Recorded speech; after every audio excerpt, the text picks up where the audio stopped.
নমস্কাৰ, আপোনালোক সকলোকে মোৰ চেনেললৈ স্বাগতম জনাইছোঁ। মই আজি আহিছোঁ অগ্নিনাম মন্দিৰলৈ। অগ্নিনাম মন্দিৰত মই শৰাই এখন আগবঢ়াই থৈছিলোঁ। অকণমানি নাতিটোৰ বহুত গা বেয়া হৈছিলে, সেইবাবে মই শৰাইখন দিবলৈ আজি আহিছোঁ। আপোনালোকক দেখাইছোঁ। ইয়াত গেটৰ মুখ পাইছোঁহি। মই এতিয়া সোমাইছোঁ। শৰাইখন বোলো থৈ নিদিওঁ, দি দিওঁ একেবাৰে লগে লগে। আহি আছোঁ। নাতিটো গা ভাল হোৱা দেখি মই শৰাইখন দিবলৈকে ইয়ালৈ আহিছোঁ।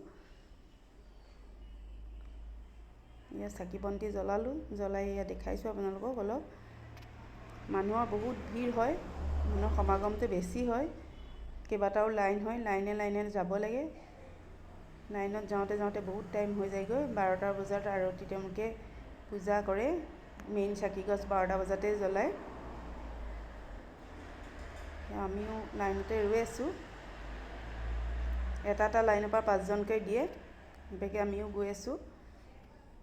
এতিয়া পটজল লৈছে, ড্ৰামত পটজল ভৰাই দিয়েহি তেওঁলোকে আনি, বটলত মানুহে ভৰাই ভৰাই লৈ সকলোৱে লৈ যায়। তাৰ পৰাই সেয়া অকণমান খাবলৈ দিয়ে আৰু গা ধুওঁতে অকণমান ল'বলৈ দিয়ে। আপোনালোক আহিছে নাই বাৰু? এবাৰ আহি চাবহিচোন। তেওঁ মহিমা অপাৰ হয়, সকলোৱে প্ৰমাণ পায়। সেইকাৰণে তেওঁলোকে আহে ইয়ালৈ। আমিও গ'লোঁ। ল'ৰাটোৰ গা বেয়া হোৱা দেখি আগবঢ়াইছিলোঁ, সেইকাৰণে এতিয়া আগবঢ়াই থোৱা শৰাইখন দি দিছোঁ। কিছুমানে ডিজিটেল অগ্নিনাম মন্দিৰ বুলিও কয়। অনলাইনতো এইটো পে' কৰা হয়। শৰাইৰ যিটো মূল্য হয় সেইখিনি দি দিয়ে।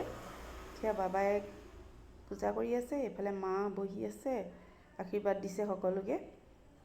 এয়া ভক্তয়ো আশীৰ্বাদ লৈছে। আপোনালোক এবাৰ আহি ইয়াৰ পৰা চাই যাবহি।